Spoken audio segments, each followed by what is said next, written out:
हाँ जी जॉली जी, सॉरी वो बेटी की शादी है ना, तो सारे काम मेरे सर पे आ गए हैं। नहीं कोई बात नहीं। Sorry to keep you waiting. हाँ जी जॉली जी, शुरू करो। फहीम साहब, इकबाल एनकाउंटर के बारे में आपको जो कुछ भी पता है सब कुछ खुल के जज साहब को बताइए। जनाब, मेरा नाम फ़हीम भट्ट है। मैं कश्मीर पुलिस में हेड कांस्टेबल था, क्राइम ब्रांच में। जनाब ये हाँ जी साहब, मैं हिदायत बेग, थाना शालीमार श्रीनगर से आया हूँ। मेरे पास जगदीश्वर मिश्रा और जॉली और फ़हीम भट्ट के खिलाफ अरेस्ट वारंट है। वकील साहब पे ये इल्ज़ाम है कि उन्होंने फ़हीम भट्ट को हिरासत से भगाया। अरे वकील साहब, अब श्रीनगर में क्या करा है यार? यार मतलब हद ही है आजकल वकीलों की। हाँ जी माथुर साहब। जी श्रीमान, बहुत दुख की बात है कि कानून की रक्षा करने वाले ही कानून के साथ जब खिलवाड़ करेंगे तो समाज भ्रष्ट हो जाएगा श्रीमान, प्रजातंत्र नष्ट हो जाए। मेरे हिसाब से तुम्हें सरेंडर कर देना चाहिए। रही डेट की बात, केस की बात, तो हमें कोई भी डेट दीजिए, हमें कोई आपत्ति नहीं। जनाब, आप चाहेंगे तो कोर्ट खत्म होते ही हम दोनों कश्मीर पुलिस को सरेंडर कर देंगे, लेकिन उससे पहले आप फ़हीम भट्ट का बयान जरूर दर्ज कर लीजिए। ये मेरी हाथ जोड़ के विनती है आपसे। देखो वकील साहब, आप मुझसे तो कुछ उम्मीद रखो नहीं, समझ में आया नहीं आया? नहीं मैं बहुत झेल चुका हूँ आपको। नहीं, ये निरूपा राय की एक्टिंग मेरे सामने करने की जरूरत नहीं है। मासूम सा चेहरा मत बनाओ। इंस्पेक्टर साहब, आप गिरफ्तार करो इनको। जनाब सिर्फ 5 मिनट लगेंगे, बयान ले लीजिए, मुझे फिर बाद में चलो मेरी बात सुनिए। अरे लेके जाओ भाई। अरे भाई सुनो, वकील साहब को बोला ले जाने के लिए, इनको थोड़ी ना बोला इनको कटघरे में वापस लेके आओ। चलो साहब, वारंट तो दोनों के खिलाफ है। अरे भी जानता हूं, मैं जानता हूं, लेकिन ये फ़हीम भट्ट जो है ये तो लिस्टेड विटनेस भी है ना, तो इनकी स्टेटमेंट रिकॉर्ड कर लेते हैं। और आप एक काम करो, रिकॉर्ड होने के बाद ना आप दोनों को साथ ले जाना। हाँ जी जाओ जाओ। लेकिन श्रीमान, ये स्टेटमेंट तो अगली डेट को भी रिकॉर्ड हो सकती है। माथुर साहब देखो क्या है, कल से मैं 2 महीने की छुट्टी पे जा रहा हूँ। बिटिया की शादी है, आपको तो मालूम है ना, मतलब मैं कार्ड भेजूंगा, आपको आना होगा। हैं जी हैं। तो मैं क्या सोच रहा था कि सारे पेंडिंग केसेस खत्म करके जाऊंगा, इसीलिए 6 बजे के बाद भी देखो कोर्ट चालू है मेरी। लेकिन श्रीमान, एक आदमी जो पुलिस कस्टडी से भागा हुआ है उसकी स्टेटमेंट कैसे रिकॉर्ड हो सकती है? इस विटनेस की कोई क्रेडिबिलिटी नहीं। नहीं क्या है माथुर साहब, 2 मिनट की बात जी। हाँ जी, रिकॉर्ड हो जाएगा स्टेटमेंट, उसके बाद हम आपके यहाँ कौन हैं जी। माफ कीजिएगा, ये ठीक नहीं हो रहा सर, आप गलत कर रहे हैं सर। मैं गलत नहीं कर रहा हूँ, जज को मत बताओ आप, उसी के कोर्ट में कि वो गलत कर रहा है। ये मत करो आप। देखिए मैं खुल के बोल रहा हूँ सर, सॉरी क्षमा चाह, लेकिन आप गलत कर रहे हैं सर। आपके दिल्ली के किस्से मैंने सुने हुए। हाँ, आप किसी की चलने ही नहीं देते थे, जो मन में आता था वो करते थे, उद्दंड आदमी की तरह बिहेव करते थे सर। कुर्सी पे बैठ के आप तुगलक ना समझिए, ये दिल्ली नहीं अवध है। क्या बोल रहे हो आप मुझे? तुगलक बोल रहे हो आप मुझे? मतलब सन की समझ के रखा हुआ है। माथुर साहब, अगर हार्ट का मरीज नहीं होता ना मैं, तो आपको बताता इस कुर्सी पे बैठ के कि असली तुगलक होता क्या है। एक मिनट सर। नहीं, आप एक बार बैठ कर देखो इस कुर्सी के ऊपर, ना बाईपास सर्जरी हो जाए, मेरा नाम बदल देना आप। हाँ जी, ये सब मत करो, आप बैठो, कार्रवाई शुरू करते हैं। हाँ जी। नहीं सर ये नहीं होने दूंगा मैं। क्या होने नहीं दोगे मतलब क्या है? सर ये आपत्तिजनक बात है सर, ये इसमें कोई आपत्ति नहीं है, आप जो हो रहा है होने दो। मैं बैठा हूं, मैं कर रहा हूं ना सब, मुझे गलत मत साबित करो। सर अगर आपने जबरदस्ती की तो मैं यहीं पर अदालत में धरने पे बैठा हूं। क्या धरने पे बैठ गया मैं? अरे ये लीजिए। अरे क्या कमाल कर रहे हो आप सच में बैठ के क्या बच्चों वाली बात कर रहे हो? खड़े हो जाओ। बिल्कुल यहीं बैठा रहूंगा। अरे मत बैठो भाई, वहां पर पोछा भी ढंग से नहीं लगाते हैं लोग कोर्ट के अंदर। प्लीज खड़े हो जाओ माथुर साहब, प्लीज खड़े हो जाओ। मैं धरने पे बैठा हूं, धरने पे बैठा रहूंगा। यहाँ मीडिया देख रहा है, आपको कोई फर्क नहीं पड़ता है क्या? अरे तो सर मीडिया भी तो देखे ना कि बाहर के जज आकर कैसे अपने ईगो को सेटिस्फाई करने के लिए कोर्ट को अपना घर समझ लेते हैं। मैं यहीं पे बैठा हूं और बैठा रहूंगा। इनको जो लिखना है लिखो। मतलब आप नहीं उठोगे ना तो बैठे रहो, और आप ही क्यों बैठोगे भाई? मैं भी बैठूंगा आपके साथ साथ वहां पर, भाई पता लगे सबको कि वकील ससुरे क्या क्या करते हैं कोर्ट में। तू वहीं पर। हाँ जी मैडम जी, जरा हटो, आप पकड़ो कुर्सी को, पकड़ो। हाँ जी,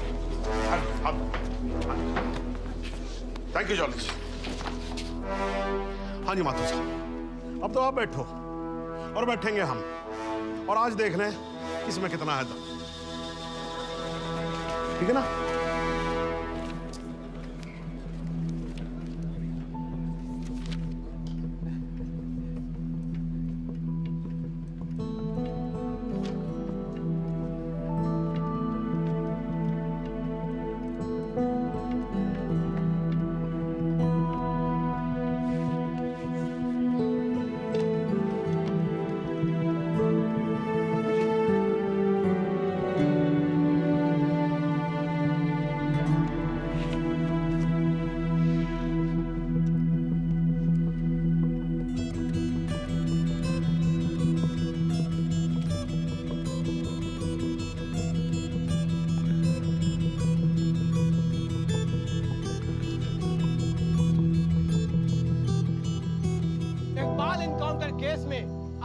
में जो कुछ भी हुआ वो शायद भारतीय न्याय व्यवस्था के इतिहास में पहली बार हुआ होगा।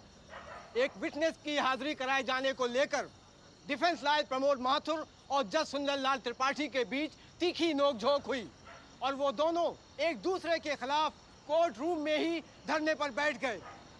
और अब देखना यह है कि ये दोनों इस तरह कब तक धरने पर बैठे रहते हैं। सर, माथुर साहब का जवाब नहीं है सर। पिछले 5 घंटे से धरना देकर बैठे हुए हैं। अब कमाल की बात यह है सर, फहीम भट्ट का बयान तक रिकॉर्ड होने नहीं दिया।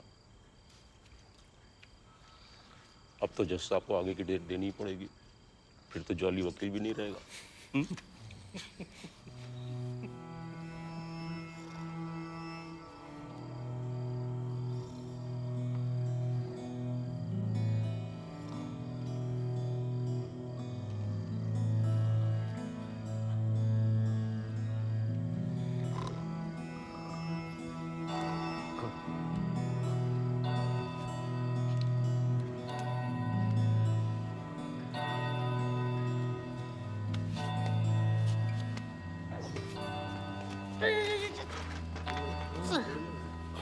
सर,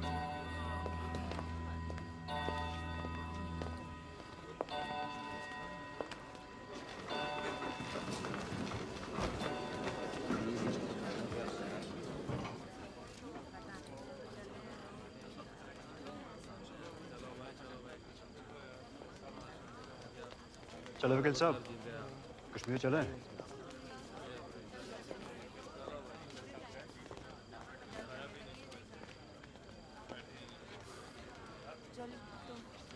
मैं चलता हूँ। अपना ध्यान रखना, ठीक है?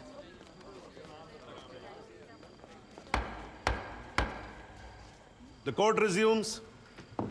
आप सब लोग बैठ जाइए और भाई जरा कोर्ट में शांति बना के रखिएगा। श्रीमान, इट इज मिडनाइट 12। आप हमें अगली कोई भी डेट दीजिए।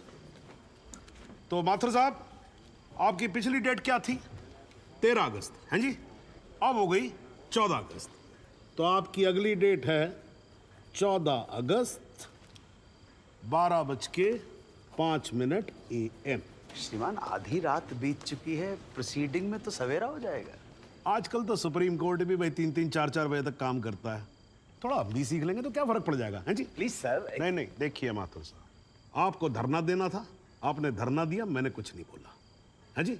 अब आपको वॉकआउट करना है तो आप वॉकआउट कर सकते हो, लेकिन आज ही की रात फहीम भट्ट की स्टेटमेंट यहां रिकॉर्ड होगी, है जी? जॉली जी, स्टेटमेंट रिकॉर्ड करवाइए। जी, फहीम।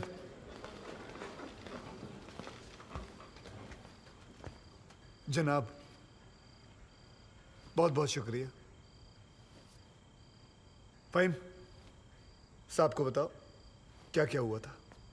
जनाब, इस इनकाउंटर से कुछ महीने पहले हमने एक इंटेलिजेंस रिपोर्ट भेजी थी सिंह साहब की टीम को, जिसमें एक कश्मीरी मिलिटेंट इकबाल कादरी के डिटेल्स थे जो यहाँ लखनऊ में छिपा था। जनाब, इस इनकाउंटर से एक दिन पहले मुझको फ़ोन करके यहाँ बुलाया गया ताकि मैं इस बात की शिनाख्त कर सकूं कि जिस इकबाल को इन्होंने पकड़ा है वो इकबाल कादरी है या नहीं। जनाब, जब मैं यहाँ पहुँचा तो उस शख्स का निकाह हो रहा था। मैं देखते ही समझ गया कि ये इकबाल वो इकबाल नहीं है। मगर जनाब, सिंह साहब की टीम ने मुझ पर प्रेशर बनाया कि मैं अपनी रिपोर्ट में ये कहूँ कि इकबाल कासिम ही इकबाल कादरी है। मैंने ये करने से मना कर दिया, मैं श्रीनगर वापस चला गया। फिर जनाब, जब मैंने इनकाउंटर की न्यूज़ पढ़ी तो मेरे को जनाब बड़ा अफसोस हुआ। मैंने श्रीनगर में अपने अफसरों को बताया तो बोले बात को रफा दफा करो। मैंने बहुत समझाया उनको, वो नहीं माने।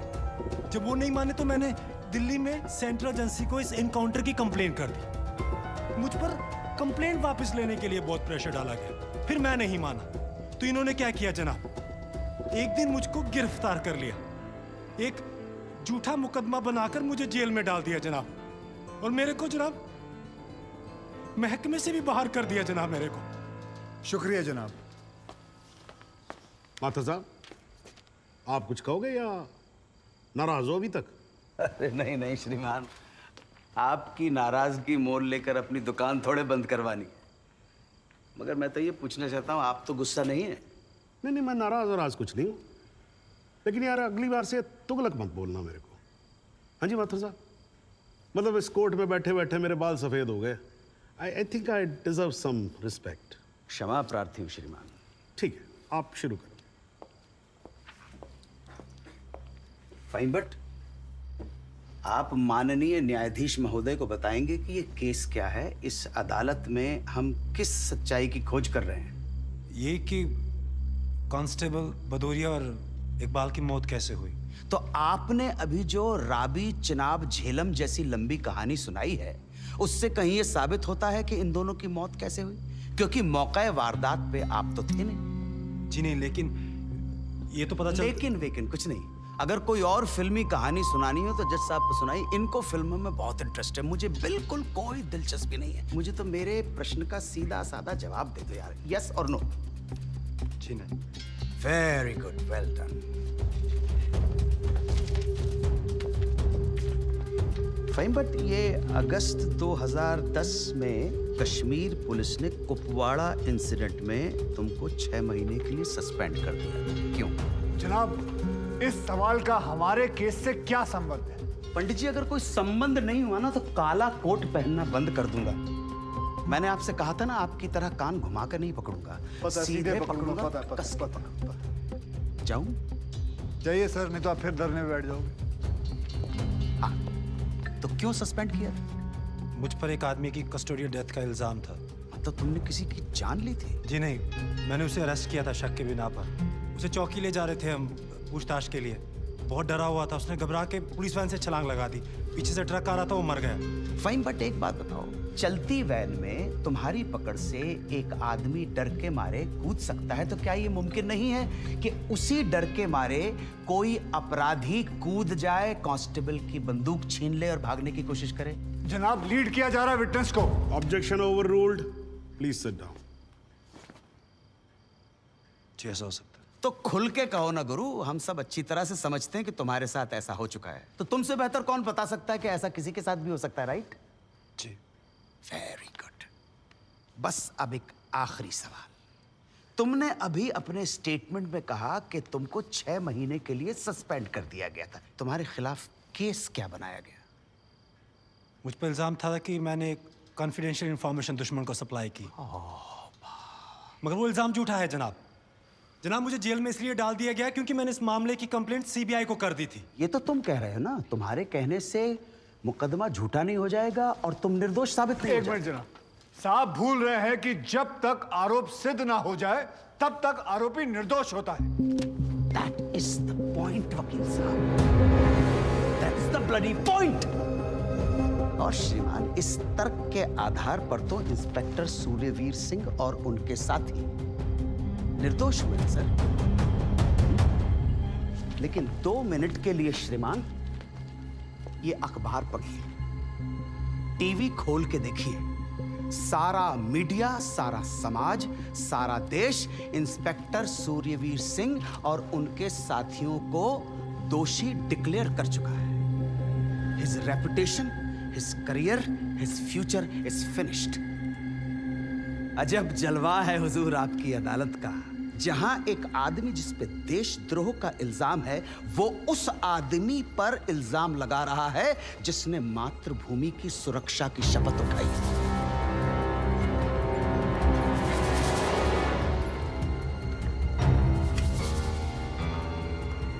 श्रीमान, आज से कई साल पहले इलाहाबाद हाई कोर्ट के बाहर एक बॉम्ब ब्लास्ट हुआ था, जिसमें 9 बेकसूर लोगों की जानें गई थी। मृतकों में हमारे बड़े भाई, हमारी भाभी और 7 साल का भतीजा भी शामिल था। इसी आतंकी हमले में हमारे बाबूजी पूजनीय श्री जुगल किशोर माथुर भी घायल हो गए, मगर फिर भी वो आज यहाँ आए। आधी रात को श्रीमान ये देखने आए हैं कि आप किसके साथ खड़े हो। और श्रीमान, मैं ये पूछना चाहता हूं कि क्या ये न्यायालय इतना कमजोर है कि फैसला भी नहीं कर पा रहा है कि देश को सूर्यवीर जैसे अफसरों की जरूरत है या इकबाल कादरी जैसे हत्यारों की? और श्रीमान, अंत में सिर्फ इतना निवेदन करना चाहता हूं कि हम कितना ही अनजान बने रहें, कबूतर की तरह आंखें बंद करके बैठे रहें, लेकिन हकीकत यह है श्रीमान that we are in a state of war. और किसी विद्वान ने बड़ा सही कहा है, everything is fair in love and war. बाकी श्रीमान, न्याय आपके हाथ में। प्रमोद माथुर का प्रणाम स्वीकार करें।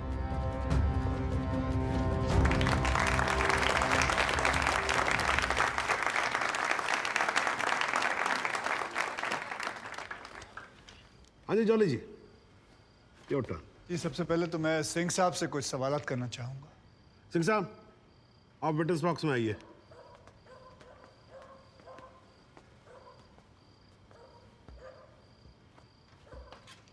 सिंह साहब, आप जरा कोर्ट को बताएंगे कि अगला क्रिकेट वर्ल्ड कप कौन जीतेगा? अरे ये किस तरह का सवाल हुआ भाई वकील साहब, हैं? ठीक है, जज साहब कुछ और पूछ लेते। अच्छा सिंह साहब, क्या आप कोर्ट को बता सकते हैं कि अगले इलेक्शन में आम आदमी पार्टी को कितनी सीट्स मिलेंगी? दिमाग खराब, पगला गया क्या? दो गोली और खाएगा? मैं वैसे तो अहिंसावादी इंसान हूँ सिंह साहब, लेकिन एक बार ना लॉ कॉलेज में एक 6 फुटे 8 इंच के लौंडे ने मुझसे बदतमीजी से बात की थी। माँ कसम, यहाँ कान के नीचे घुसड़ मारा था, उठा नहीं 22 दिन तक बिस्तर से। अगर यकीन ना हो ना तो माथुर साहब से पूछ नहीं वकील साहब, देखो देखो यार, आराम से यार, कोर्ट है, सवाल करो, बवाल क्यों कर रहे हो यहाँ पर? हाँ सरकार, ये मुझे पागल कह रहा है, बदतमीजी से बात कर रहा है। सिंह साहब, क्यों कर रहे हो आप बदतमीजी से बात? छोड़ दो ना, जाने दो, आराम से कंटिन्यू प्लीज। चलो एक और बार ट्राई करते हैं सिंह साहब। क्या आप बता सकते हैं कि सलमान खान की शादी कब होगी? अरे वकील साहब, क्या बातें कर रहे हो? इंस्पेक्टर हैं वो, जोशी थोड़ी ना है। अगर ये जोशी नहीं है तो फिर इन्हें कैसे पता था कि ठीक सुबह 6:45 पे इकबाल को पेशाब आएगा? कैसे पता था जब उनको पेशाब आएगा तो गाड़ी गोमती नदी का पुल क्रॉस कर रही होगी? इन्हें कैसे पता था कि इकबाल कांस्टेबल भदौरिया की रिवॉल्वर छीन कर भागने की कोशिश करेगा? शादी में तो थे नहीं, फिर पुल पर कैसे पहुंचे तुम? इधर इधर, मैं यहां खड़ा हूं, आप पुल पे पहुंचे कैसे? इत्तेफाक। लो जी, इत्तेफाक। ऊपर वाले के आशीर्वाद से सही समय पे सही जगह पहुंच गए। बाय गॉड, बड़े इत्तेफाक हैं आपकी स्टोरी में सिंह साहब। जनाब, मेरे पास ये इनके 25 एनकाउंटर का कच्चा चिट्ठा है। ऐसे इत्तेफाक कई बार हो चुके हैं इनकी जिंदगी में। अपराधी गोली चलाने वाला होता है कि पहुंच जाते हैं शक्तिमान बनकर, और सिर्फ लखनऊ में नहीं बल्कि दूसरे शहरों में भी। जनाब, इनके 25 एनकाउंटर में से 19 के खिलाफ मारे गए लोगों के परिवार वालों ने शिकायतें दर्ज की हुई हैं, लेकिन आज तक एक भी मामले में निष्पक्ष जांच नहीं की गई। एंटी करप्शन ब्यूरो की एक रिपोर्ट के मुताबिक इनकी 28 करोड़ की संपत्ति होने का शक है, लेकिन वो भी जांच भी नहीं पूरी कर पाए, पहले ही बंद कर दिया उन्होंने। और ऐसे आदमी को बचाने के लिए हमारे माथुर साहब यहां अपने बूढ़े बाप को व्हीलचेयर पर बिठाकर कोर्ट में लाते हैं। मुझे तो इन पर और इन जैसों पर तरस आता है। नमस्कार, बहुत बहुत धन्यवाद। आपकी वकालत को मेरा प्रणाम जी। श्रीमान, एक ईमानदार और बहादुर आदमी का कैरेक्टर असैसिनेशन हो रहा है और आप बैठे देख रहे हैं। बहादुर, ठेंगा बहादुर है ये। हथकड़ी में बंधे निहत्थे आदमी को पीठ पर गोली मारने वाला ये बहादुर। 35,000 तनख्वाह पाने वाला 28 करोड़ का मालिक ईमानदार। दीमक है जनाब, ये दीमक खोखला कर देगा सारे सिस्टम को और पता भी नहीं चलेगा। कुछ तो लिहाज करो मेरे माथुर साहब, कुछ तो लिहाज करो देश का।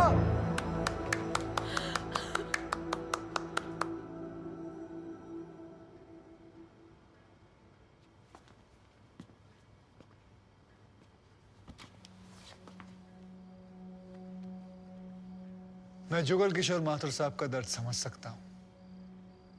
मेरी वजह से तो एक औरत ने अपनी जान ली थी और मैं महीनों चैन से नहीं सो पाया था। लेकिन माथुर साहब ने तो अपनी बेटी, बहू और पोते को खोया। उनका दर्द उनके अलावा इस कोर्ट में सिर्फ एक ही आदमी समझ सकता है, ज़हूर सिद्दीकी साहब। इन्होंने भी अपनी बेटी, दामाद और होने वाले नाती को खोया है। दर्द में ये दोनों एक जैसे हैं जनाब। अब इन्हें जुगल किशोर सिद्दीकी कहूं या फिर इन्हें सहूर किशोर माथुर, कोई फर्क नहीं पड़ता। जनाब, गोमती नदी के पुल पर उस दिन 2 जानें गई थी। एक 12 घंटे पहले दूल्हा बने, हाथों में मेहंदी लगाए इकबाल कासिम की थी, और दूसरी 20 दिन में रिटायर होने वाले कांस्टेबल बलदेव सिंह भदौरिया की।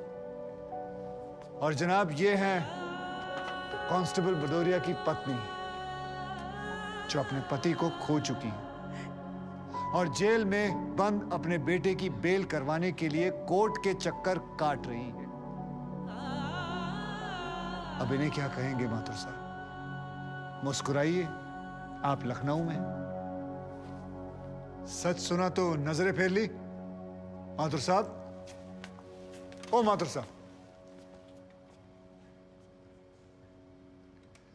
इत्तेफाक सिर्फ तुम्हारे साथ नहीं होते सिंह, ऊपर वाले की बड़ी कृपा है मुझ पर। इस दफा एक इत्तेफाक मेरे साथ भी हुआ है। बाय गॉड, मजा आएगा। पंडित जी को लाइए, लाइए जल्दी।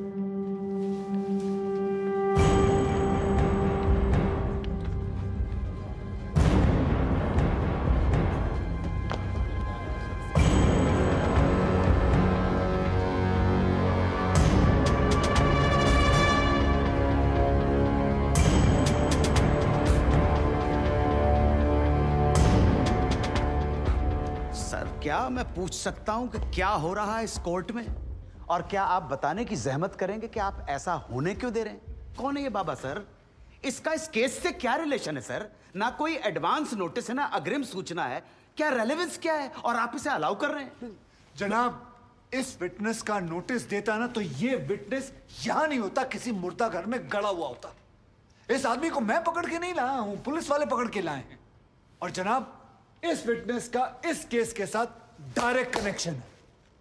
इंस्पेक्टर साहब, आपने अरेस्ट किया इसको? जनाब, ये वकील साहब एकदम सही कह रहे हैं। इस पंडित का इस केस से सीधा संबंध है। अगर संबंध नहीं हुआ ना, इंस्पेक्टर साहब, नौकरी खा जाऊंगा मैं आपकी। जानते हो ना ये बात? लेकिन जनाब, मैं बिल्कुल सही कह रहा हूं।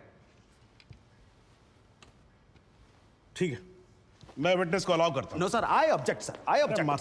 माथुर साहब, मेरी बात सुन। देखो क्या है यार, 3 बजने वाले हैं, बाहर जाएंगे ना बस मिलेगी ना रिक्शा मिलने वाला है।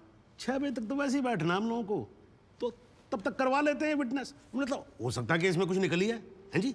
चलिए जी, विटनेस बॉक्स में आ जाइए।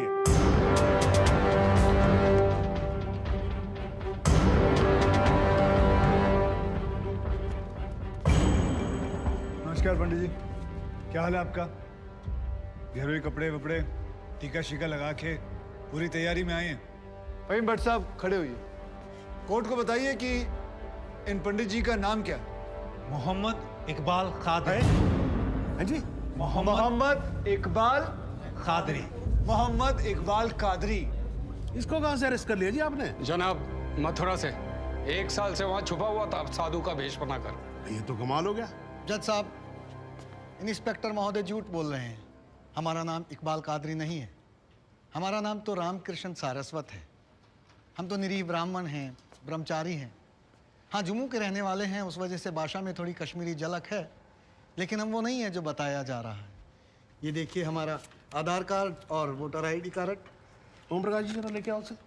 लाओ जरा, फटाफट लेके आओ। जनाब, ये पंडित सरासर झूठ बोल रहा है। इसने पुलिस को खुद स्टेटमेंट दिया है, जिसमें इसने खुद कहा कि ये इकबाल कादरी है। कंधे के ऊपर उत्तर प्रदेश पुलिस के 2 स्टार लगा रखे हैं। इतना मालूम नहीं है कि पुलिस को दी गई स्टेटमेंट कोर्ट में एडमिसेबल नहीं है। जनाब, ये इंसान एक ट्रेंड मिलिटेंट है। नकली आधार कार्ड बनाना कोई मुश्किल काम नहीं है, आप अच्छी तरह जानते हैं। और फहीम भट्ट भी इसको आइडेंटिफाई कर चुके हैं। सर, ये अपनी आइडेंटिटी छुपा रहा है। श्रीमान यहाँ आइडेंटिटी छुपा नहीं रहा है, अपनी आइडेंटिटी बता रहा है। कैसे बताएगा अपनी आइडेंटिटी? हम सब कैसे बताएंगे सर? आप सुंदरलाल त्रिपाठी हैं, मैं प्रबोध माथुर हूँ, ये पंडित जी हैं कानपुर वाले। कैसे पता पड़ेगा? किसी आधार कार्ड से, राशन कार्ड से या पासपोर्ट से। सबूत आपके सामने है सर, संदेह की कोई बात ही नहीं। और वैसे बता दूं सर, निवेदन कर रहा हूँ, ये जो पंडित जी है ना, ये ऑलरेडी झूठा गवाह पेश कर चुके हैं।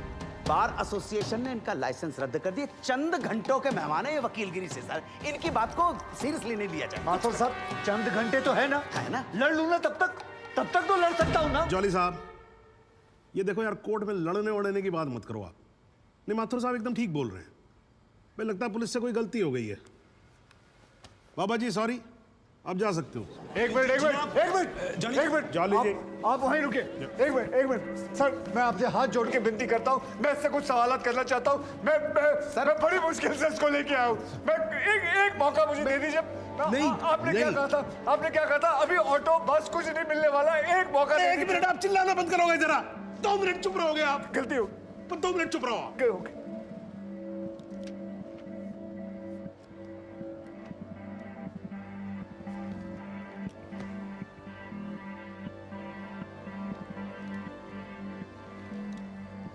ठीक है, मैं विटनेस को अलाउ करता हूँ। अरे सर, अब क्या सर? माथुर साहब, I think court has the right to decide. Okay जी, and court has decided. Please. Thank you.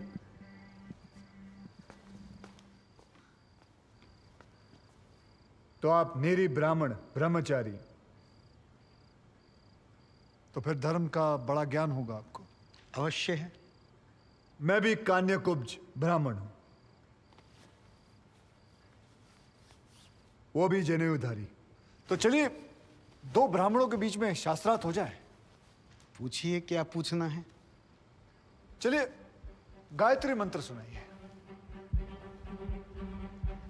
ओम भूर्भुवस्वः तत्सवितुर्वरेण्यं भर्गो देवस्य धीमहि धियो यो नः प्रचोदयात्। बहुत बढ़िया, पूरा नाम बताएं। रामकृष्ण प्रेमकृष्ण सारस्वत। धर्म? हिंदू धर्म में कितने वेद हैं? 4। नाम बताएं। ऋग्वेद, सामवेद, यजुर्वेद, अथर्ववेद। 4 युगों के नाम बताएं। सतयुग, द्वापर, त्रेता, कलयुग। वर्ण कितने हैं? 4। ब्राह्मण, क्षत्रिय, वैश्य, शूद्र। आपका वर्ण क्या है? ब्राह्मण। कौन से ब्राह्मण? गौर ब्राह्मण। कौन से गौर? सांदे गौर। गोत्र? शांडिल्य, प्रवार? वशिष्ठ, वेद? यजुर्वेद, उपवेद? बेतरियाणी, मुख? श्रीमुख, कुल देवता? सप्तसुरी, चरण? वाम, बिस्वा? या अल्लाह, इससे आगे भी होता है। क्या कहा आपने? बिस्वा नहीं पता, आपने- नहीं पता, बिस्वा नहीं पता। बिस्वा से पहले क्या कहा? बिस्वा से पहले क्या कहा इकबाल कादरी? लानत है तेरे पे इकबाल कादरी, लानत है। अब तो अल्लाह का नाम भी आ गया जुबान पे। अब तो सच बोल। देख, तू कुछ भी कर ले, तू बचेगा नहीं। कब तक जिएगा झूठ की जिंदगी? अस्तगफिरुल्लाह। 91 पोज क़यामत की 2 कुछ बुद्धि खुदाइश। मैं आईने वजह से इतना किया। खुदाई जो उच्छान कुछ जो गुनाहगार सोई कर फैसलन पोज क्या छो पोज के छो ना परवायती करना मिला इंसाफ। खुदाई करे इंसाफ पन्नीस दरबार बस इंशाअल्लाह। इकबाल कादरी, अगर मैं चाहता था तुम्हारा मेडिकल टेस्ट करवा के ये पता कर सकता तुम कितने बड़े पंडित हो, मगर मुझे तुम्हारी जुबान से सुनना था। कोर्ट को बताओ, तुम्हारा असली नाम क्या है? बताओ।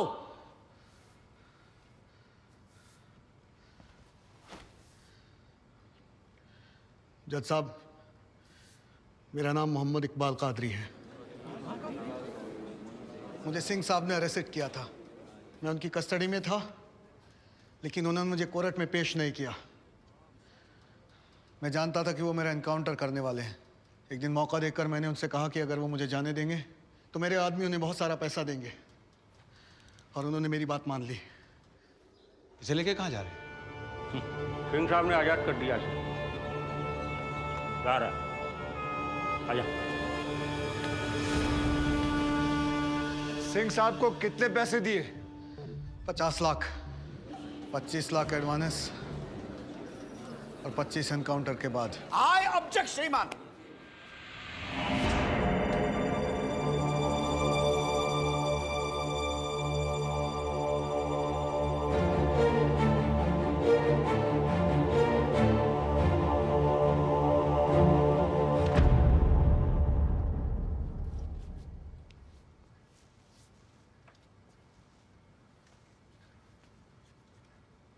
मुझे और कुछ नहीं कहना जनाब, मगर माथुर साहब की एक बात का जवाब जरूर देना चाहूंगा कि हमें सूर्यवीर सिंह चाहिए या फिर इकबाल कादरी। जनाब, हमें दोनों ही नहीं चाहिए। हमें ऐसे कादरी नहीं चाहिए जो बेगुनाह लोगों को मारना जिहाद समझते हैं, लेकिन हमें ऐसे सूर्यवीर सिंह भी नहीं चाहिए जो पैसों के लिए एक मिलिटेंट को छोड़ देते हैं और किसी बेकसूर की जान ले लेते हैं। मैं हिम्मती बहादुर पुलिस वालों को सलाम ठोकता हूं, झुककर सजदा करता हूं, लेकिन जिसके हाथ किसी बेकसूर के खून से रंगे हों, उसे मैं वही कहूंगा जो वो है, कातिल। और ऐसे राक्षसों से बच के रहिएगा माथुर साहब। किसी ने 25-30 लाख ज्यादा दे दिए तो क्या पता अगला इत्तेफाक आपके साथ हो जाए।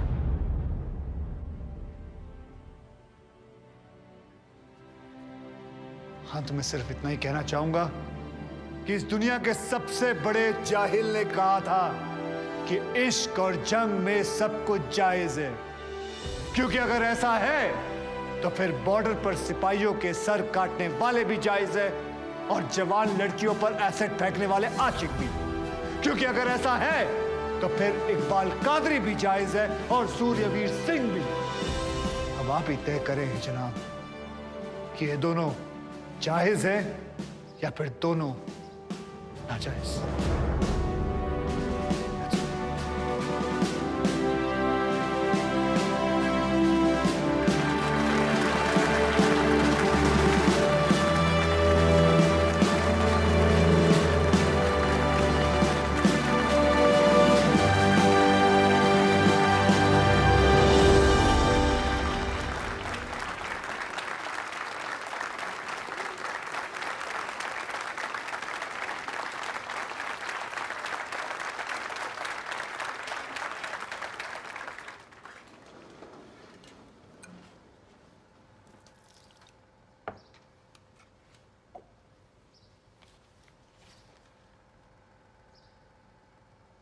सालों में एक बार कभी कोई ऐसा केस आता है जब इस कुर्सी पे बैठने का अफसोस नहीं होता है।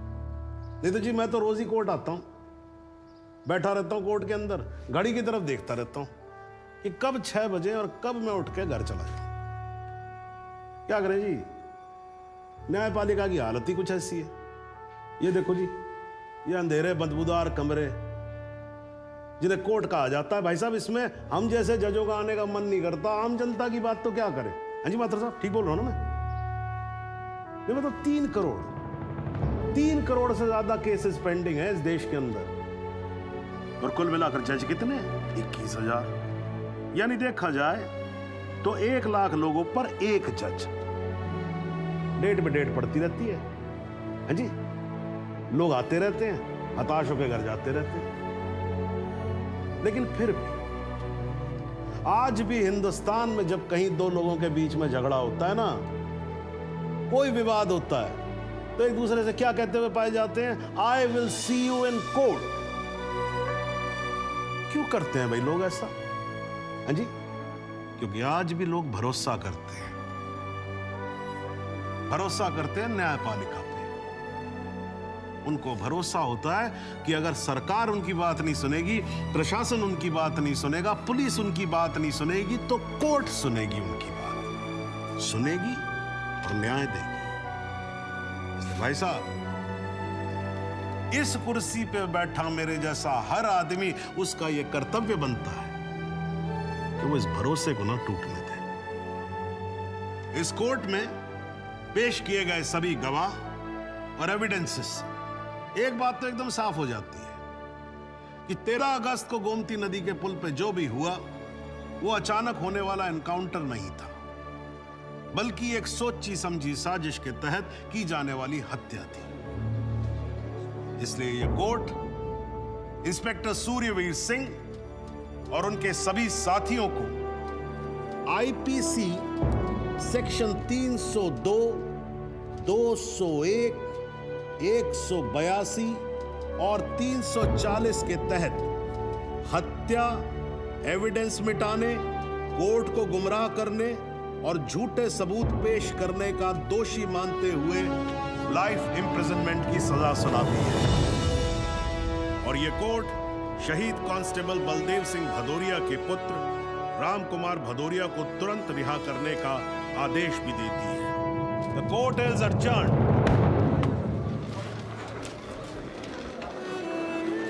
बहुत बहुत मुबारक।